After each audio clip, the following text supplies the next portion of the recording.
So in this video, we will walk through how a packet gets forwarded in a router. You got a 3-router setup here, router WEOS1, which is a stub router connected to a stub network.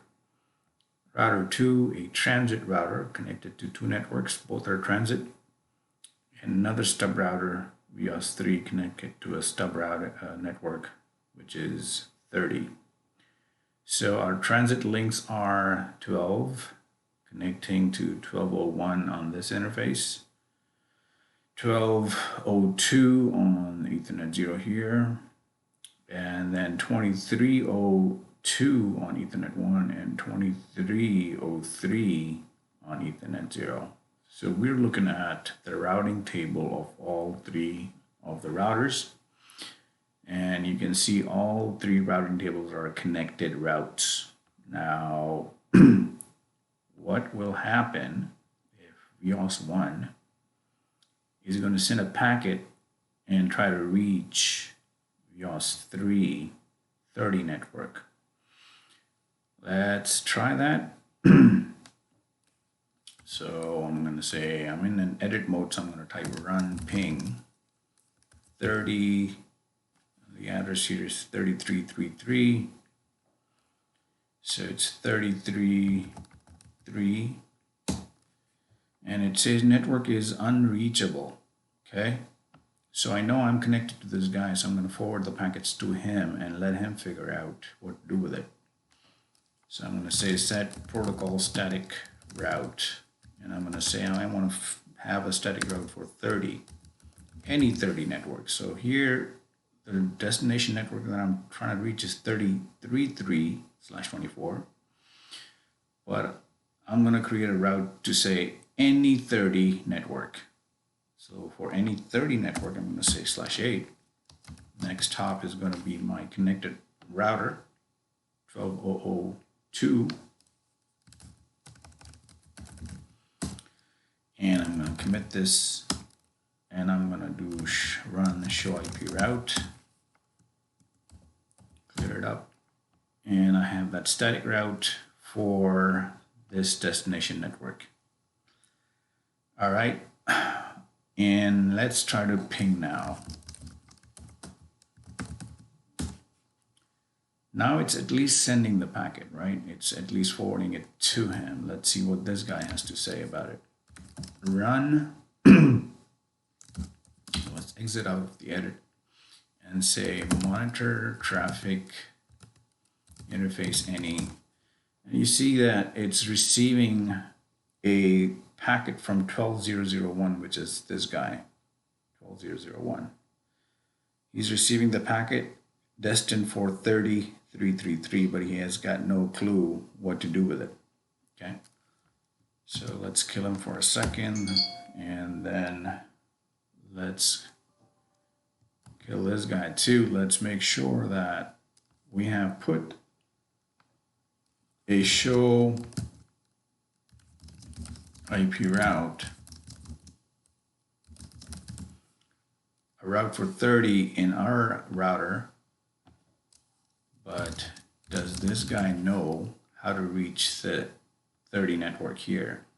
And according to his routing table, he doesn't have a clue about 30. So let's tell him how to reach. So I'm going to say set protocol static route any 30 network. My next hop is going to be this guy, 23003. I'm going to commit, clear it up. And I can now see that I have at least a clue where to send it. Okay. So if I do monitor traffic interface any, and I run on ping from here, he's getting the packet, he's sending it to 30, forwarding it to 3030 to the destination address that we configured an IP in the routing table. So what is he doing then? Run monitor traffic interface any. So he's getting a source, he's getting a packet from source. So he's getting the packet now, right? Let's kill the ping. See, he's getting the packet from 12.0.0.1, which is the interface address for this guy, Ethernet 1. But as you can probably predict, that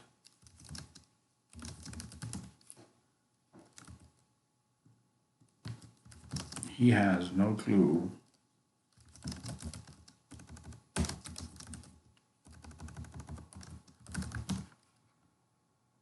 where 12 is, right? So let's run this ping again.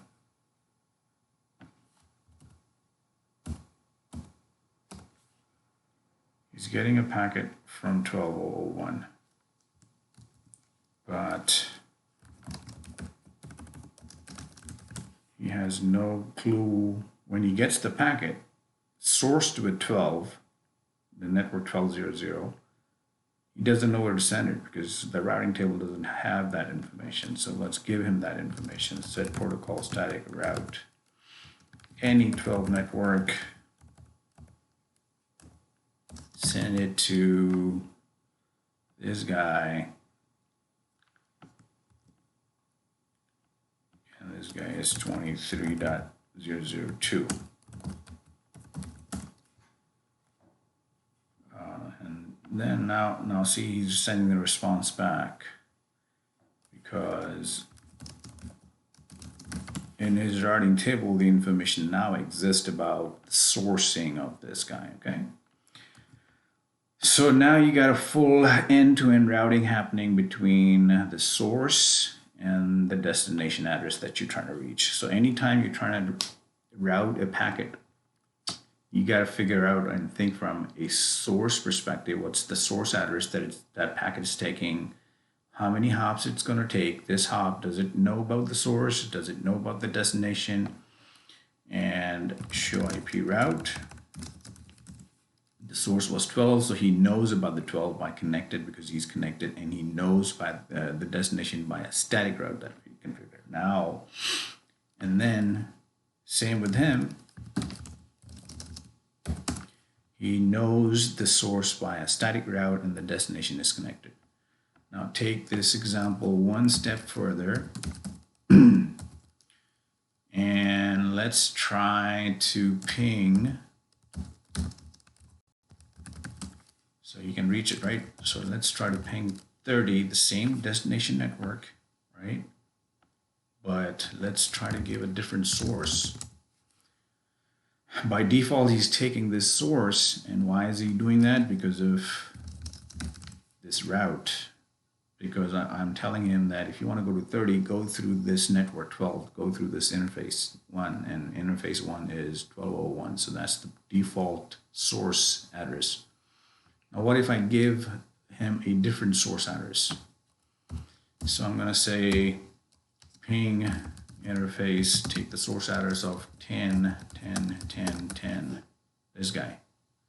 Source address. I'm not sending the packet off this interface. I'm just telling him, ping him, and I'm already telling him that 30 can be reached through E1, which is 12 network, 12.0.0 network. But take the source out of this guy. Now let's see what this guy says.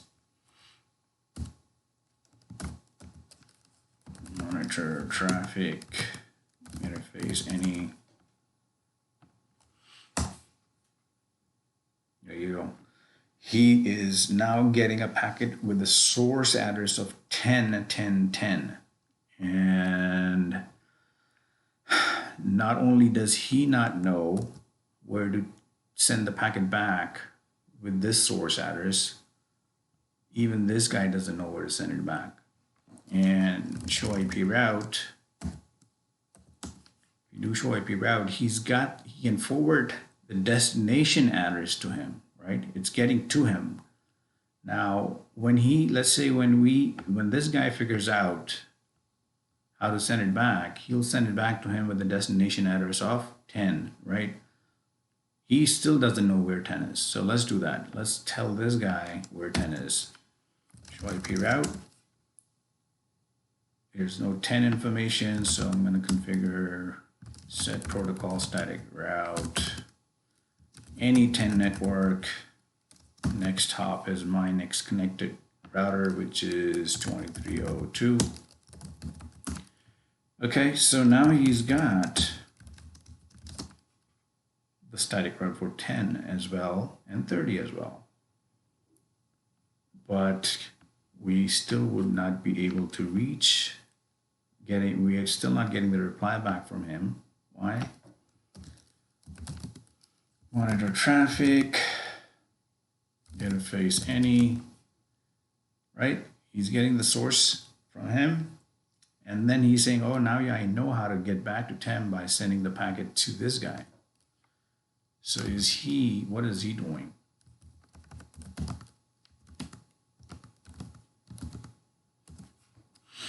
He's getting the packet for 10 and 30. He knows what to do with 30, but he has no clue what to do with 10. Because he's got no information about 10. So let's tell him about what to do with the network 10. Set protocol static route, any 10 network. Next hop is going to be, because we know that 10 exists here, so it's going to be 12.0.0.1.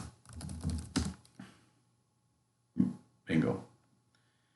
So you got to think from the source and destination perspective on each router hop, and that's how you can troubleshoot and figure out why your routing is not working.